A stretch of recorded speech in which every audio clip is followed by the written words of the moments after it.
إلا الذين آمنوا وعملوا الصالحات وتواصوا بالحق وتواصوا بالصبر۔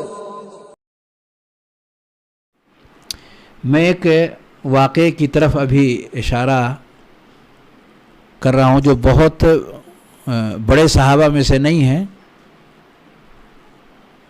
لیکن وہ ان میں سے ہیں جنہیں تقریباً اکثر لوگ جانتے ہیں۔ حضرت انس رضی اللہ تعالی عنہ کی ماں، حضرت انس رضی اللہ تعالی عنہ کی ماں، کیا نام ہے ان کا؟ ام سلیم رضی اللہ تعالی عنہ۔ احسنت، ام سلیم رضی اللہ عنہ۔ اور یہ خواتین کے لیے بھی اس کے اندر بہت بڑا نمونہ اور سبق ہے۔ ام سلیم رضی اللہ عنہ کی زندگی میں کیا ہوا، جو واقعہ میں ذکر کرنا چاہتا ہوں؟ بچے کا انتقال ہوا، چھوٹا بچہ تھا۔ ان کے شوہر تھے ابو طلحہ، رضی اللہ عنہ، جو حضرت انس رضی اللہ تعالیٰ عنہ کے والد نہیں تھے، ان کی ماں کے شوہر تھے۔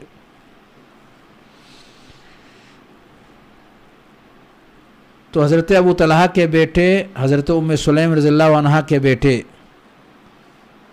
جو بہت چھوٹے تھے،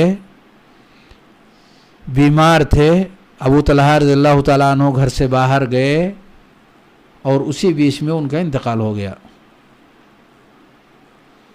حضرت ام سلیم رضی اللہ عنہ نے گھر والوں سے کیا کہا؟ ابو طلحہ رضی اللہ تعالیٰ عنہ کے گھر والوں سے ام سلیم رضی اللہ عنہ نے کہا کہ بچے کی وفات کی خبر ابو طلحہ کو میرے علاوہ کوئی دوسرا شخص نہ دے، میں ہی ان کو خبر دوں گی کہ ان کے بیٹے کا انتقال ہو گیا ہے، کوئی دوسرا شخص اس کی اطلاع نہیں دے گا۔ ٹھیک ہے۔ ابو طلحہ انصاری رضی اللہ تعالیٰ عنہ گھر میں تشریف لائے، لیکن ام سلیم رضی اللہ عنہ نے آتے ہی ان کو خبر نہیں دیا۔ یہ انسان کی عقل مندی کی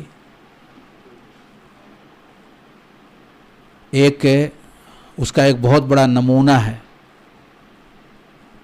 اور اس سے ایک درس اور ایک سبق ہر شخص کو ملتا ہے کہ گھر میں اگر کوئی شخص آئے تو آتے ہی اس کو وہ چیزیں فوری طور پر نہ بتائی جائیں جس سے دکھ ہوتا ہو، بلکہ وہ چیزیں اس کے سامنے لائی جائیں جس سے اس کی خوشی میں اضافہ ہو۔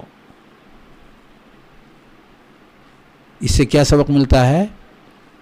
وہ چاہے مرد ہو یا عورت، اگر کوئی شخص گھر کے اندر آتا ہے اور آپ مصیبتوں کے مارے ہیں تو چہرے پر 12 نہ بج رہے ہوں۔ کیا ہوا آپ کو؟ گھر میں داخل ہوئے، السلام علیکم، وعلیکم السلام، یہ کیا؟ آنکھوں پہ آنسو، مسئلہ کیا ہے؟ نہ پانی، نہ دانا، نہ کھانا، نہ کچھ نہیں۔ ادھر دیکھیے گھر کے کونے میں وہ بیٹھے رو رہے ہیں، ان کو دیکھیے وہ ادھر سے، ہو کیا گیا؟ بتاتے کیوں نہیں آپ لوگ؟ آنے والا شخص بالکل حیرت میں ڈوب جاتا ہے سارے لوگوں کی کیفیت کو دیکھ کر کے۔ یہ کس کا طریقہ ہے؟ یہ حضرت ام سلیم رضی اللہ عنہ کا طریقہ نہیں ہے، یہ ہمارا طریقہ ہے۔ ہمارے یہاں ایسے موقع پر پانی نہیں دیا جا سکتا، اور اگر پانی آپ ایک گلاس میں دے دیں تو پانی کے ساتھ کچھ اور نہیں دے سکتے، کیونکہ یہ مصیبت کا وقت ہے۔ مصیبت کے وقت کھایا پیا جاتا ہے، مصیبت کے وقت میں کیسے کھانا کیسے اندر، یعنی وہ چیز جو آپ کے لیے نفع بخش ہے اس کو مت استعمال کرو، جو نقصان والی چیز ہے اس کو لو، اس کو کھاؤ۔ دراصل ہمارے ہاں جو چل رہا ہے جو ہم آسانی کے ساتھ ذہن میں اتار لیتے ہیں، بسا لیتے ہیں اور اسی پر چلتے رہتے ہیں، وہ صحیح ہے یا غلط؟ اس سے ہٹ کر ہمارا طریقہ یہ بن گیا ہے کہ مصیبت کا وقت ہے، مصیبت کے وقت میں کھاتے پیتے نہیں ہیں، مصیبت کے وقت میں سکون کا ماحول نہیں ہے، مصیبت کے وقت میں سارے لوگوں کو اپنی انرجی کھو دینی چاہیے، کچھ ایسا کریں کہ جس سے سارے لوگوں کی جو بھی رہی صحیح قوت ہے ان سب کو تباہ کر لو، تب پتہ چلے گا کہ اس مصیبت میں ہمارا ساتھ دینے والے لوگ ہیں۔ یہ ہے دراصل اس سماج کا تأثر۔ لیکن یہ واقعہ ہمیں کیا نمونہ دیتا ہے؟ یہ واقعہ بالکل اس کے اپوزٹ نمونہ ہم کو دیتا ہے۔ کیا نمونہ دیتا ہے؟ کہ میرے علاوہ کوئی دوسرا شخص ان کو اس واقعے کی اطلاع نہیں دے گا، اور نہیں دیا لوگوں نے، لیکن انہوں نے اپنے آپ کو بنا سنوار کر پیش کیا، جیسے کہ ایک اچھی وفا شعار عورت، خاتون، نیک دیندار خاتون اپنے شوہر کے لیے کرتی ہے خوشی میں، خوشی کے ایام میں۔ وہ معاملہ انہوں نے اپنے شوہر کے لیے اس دن کیا جس دن خوشی کا دن نہیں تھا، پریشانی کا وقت تھا۔ ایسے میں اپنے آپ کو، اپنے جذبات کو پیچھے ڈھکیل کر قوت صبر کو آگے بڑھا کر انہوں نے وہ کام کیا جس سے سامنے والے کو آپ نفع دے سکیں، فائدہ دے سکیں اور اس کو بینیفٹ پہنچا سکیں، اس کو مشکلات میں نہ ڈالیں۔ یہ قدم انہوں نے اٹھایا، یہاں تک کہ دونوں کے درمیان وہ کچھ ہوا جو ایک میاں بیوی کے بیچ میں ہوتا ہے، صبر کے پہاڑ۔ اور اس کے بعد انہوں نے جب اپنے شوہر کو اس چیز کی اطلاع دی، اور بڑی حکمت کے ساتھ اطلاع دی، اس سے آپ اندازہ کر سکتے ہیں کہ عقل کس حد تک انسان کو جذبات سے روک سکتی ہے۔ اگر عقل کا صحیح استعمال انسان کرنا سیکھ لے تو جذبات کو کتنا دور ڈھکیل دیتی ہے کہ وہ آ کر کے اپنی ساری قوتیں اس کے قدم میں رکھ دے۔ وہ ناراض ہوئے حضرت ابو طلحہ رضی اللہ تعالیٰ عنہ، پہلے کیوں نہیں خبر دیا، اور ہم سب نے یہ سب کیا کر لیا؟ اور اس معاملے کو لے کر کے وہ نبی کریم صلی اللہ علیہ وسلم کی خدمت میں حاضر ہوئے۔ یعنی ایسا لگا کہ شاید انہوں نے کوئی جرم کیا ہو، شاید کوئی جرم کیا ہو انہوں نے۔ تو کیا نبی صلی اللہ علیہ وسلم نے ان کے اس احساس کو، جو کہ جرم کا احساس تھا، اس جرم کے احساس کو باقی رکھا؟ کیا آپ نے واقعی ملامت کیا کہ بہت غلط کیا آپ نے، ایسا تو نہیں کرنا تھا، یہ کیا کر بیٹھے؟ کم سے کم اس بچے کا اتنا تو حق بنتا ہی تھا کہ وہ لمحات جو رات میں آپ لوگوں نے بتائے ہیں ایسا نہ بتاتے۔ ایسی کوئی بات نبی کریم صلی اللہ علیہ وسلم کی طرف سے نہیں آئی۔ اور کیا منکر پر نبی صلی اللہ علیہ وسلم خاموش رہتے تھے؟ نہیں، بلکہ نبی کریم صلی اللہ علیہ وسلم نے دعا بھی فرمائی، اور یہ تو بہت بڑی دلیل ہے کہ جو انہوں نے کیا صحیح کیا یا غلط؟ صحیح کیا۔ بارک اللہ لکما فی غابر لیلتکما، اللہ تمہاری اس رات میں برکت عطا فرمائے۔ اللہ تمہاری اس رات کے اندر کس چیز کی دعا نبی کریم صلی اللہ علیہ وسلم نے کیا؟ کون سی چیز تھی جس نے نبی صلی اللہ علیہ وسلم کو دعا کرنے پر ابھارا؟ صبر۔ کہ صبر جس موقع پر کرنا تھا اس موقع پر انہوں نے صبر کا ایک مثال قائم کر دیا انہوں نے۔ بے مثال مثال انہوں نے قائم کیا ہے، بے مثال مثال انہوں نے قائم کی ہے۔ نہ صرف اپنے آپ پر کنٹرول انہوں نے کیا کہ کسی بھی طرح کی الجھن، گھبراہٹ، بے چینی اپنی زندگی میں نہیں آنے دیا، صرف اتنا ہی نہیں بلکہ اپنے آپ کو طبیعت سے لڑ کر کے اور زیب و زینت کے روپ میں اپنے آپ کو تیار کر کے اپنے شوہر کے سامنے پیش کیا۔ معمولی سی تکلیف اگر بچے کو ہو جائے تو عورت ایسا نہیں کر سکتی، معمولی سی تکلیف ہو جائے بچے کو تو ایسا نہیں کر سکتی، چھ جائے کہ اس کا انتقال ہو جائے۔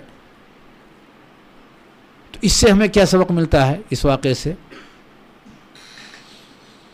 کہ انسان اگر کامیابی چاہتا ہے اس زندگی کے اندر اور آخرت میں بھی تو اسے صبر کا پہاڑ بننا چاہیے، جیسے کہ خاتون نے ایک اعلیٰ مثال قائم کی۔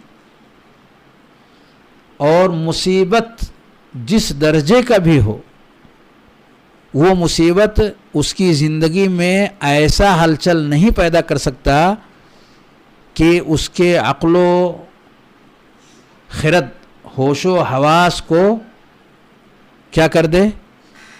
بے کام کر دے۔ یعنی وہ اس کا عقل کام کرنا بند ہو جائے، اس کے کچھ سمجھ میں نہ آئے کیا کریں، مارا مارا وہ پھر رہا ہے، کچھ سمجھ میں نہیں آ رہا ہے، دایاں بایاں کچھ نہیں سمجھ میں آتا، مصیبت کی انتہا ہے، چاروں طرف سے لوگ اسی ماحول میں ہیں۔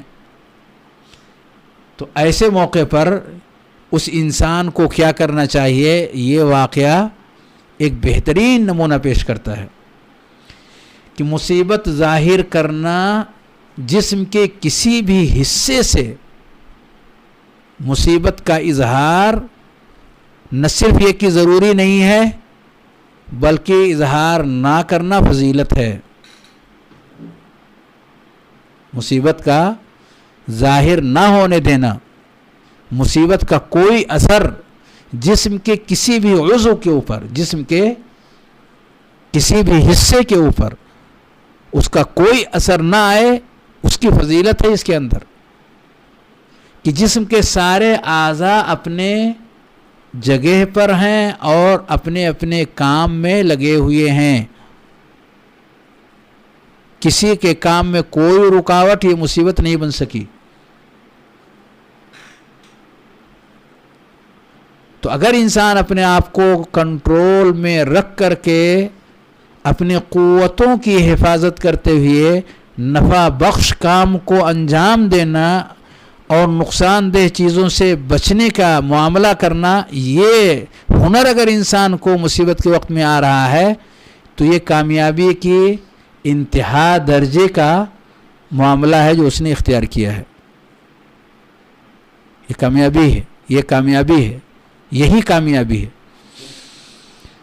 اور آپ دیکھیں کہ اس واقعے سے یہ بات بخوبی سمجھ میں آتی ہے کہ گزری ہوئی چیزوں پر افسوس کرنا انسان کے لیے کچھ بھی فائدہ مند نہیں ہے۔ گزری ہوئی چیزوں پر افسوس کرنا کچھ بھی بینیفٹ نہیں ہے ماضی پر۔ مستقبل کے لیے کچھ ایسے کام کرنا جو اس کے لیے نفع بخش ہو سکتا ہے، اس کے لیے فکر مند ہونا، اس کے لیے قدم آگے بڑھانا، یہ بہتر ہے۔ اس واقعے میں یہ دونوں باتیں ہیں۔ اس واقعے کے اندر ماضی یعنی جو گزر چکا ہے اس پر کچھ بھی غم اور افسوس کا کوئی معاملہ اپنے جسم پر نہیں آنے دے رہے، جو کچھ بھی ہے دل کے اندر ہے اس کو دبا رکھا، کچل رکھا، اس کو جسم پر نہیں آنے دے رہے ہیں، اس کا کوئی اثر جسم پر نہیں آ رہا ہے۔ اور مستقبل میں کیا چیز اس کے لیے فائدہ مند ہو سکتا ہے، اس کے لیے وہ اپنے آپ کو حرکت میں کیے ہوئے ہیں۔ حضرت ام سلیم رضی اللہ تعالی عنہ، مستقبل میں ان کے لیے کیا چیز بہتر ہو سکتی ہے، کسی کو سہارا دینے کا معاملہ کرنا، کوئی ایسی گفتگو کرنا، کوئی ایسا منظر پیش کرنا، کوئی ایسے ماحول میں کسی معاملے کو لا کر کے پیش کرنا کہ جس سے سامنے والے کے دل کو سکون مل سکے، یہ سارے مستقبل کے کام ہیں، یہ سارے مستقبل کے کام ہیں کہ فیوچر کے اندر ہم اپنے آپ کو اور سامنے والے کو کس چیز میں فائدہ دے سکتے ہیں، اس کے بارے میں فکر مندی ایسے موقع پر جب کہ مصیبت سر کے اوپر، مصیبت کی گٹھریاں سر کے اوپر لدی ہوئی ہیں، تو یہ صبر ہے جو انسان کو ایسا کرنے پر ابھارتا ہے، اور ایسا کرنے پر وہ قادر ہو سکتا ہے۔ کوئی بھی چیز تعجب والی نہیں رہتی، وہ مانتا ہے کہ یہ سب چیزیں اللہ کی طرف سے تھیں، ہو گیا، اس کو ذہن میں مت لاؤ، اس کو ذہن سے ہٹانے کی کوشش کرو اور اپنے اندر سکون لانے کی کوشش کرو، اپنے اندر صبر لانے کی کوشش کرو، اپنے اندر رضامندی لانے کی کوشش کرو، اور کیا کچھ اپنے لیے دوسروں کے لیے بھلا کر سکتے ہو اس کے بارے میں سوچو، اپنے لیے کیا کچھ کر سکتے ہو اس کے بارے میں سوچو۔ یہ بہت بڑا نمونہ ہے مردوں کے لیے بھی اور عورتوں کے لیے بھی۔ واقعہ عورت کا ہے، مردوں کو تو اور زیادہ اس سے بہتر نمونہ پیش کرنے کی ضرورت ہے، اور خواتین کے لیے تو یہ سراپا نمونہ ہے۔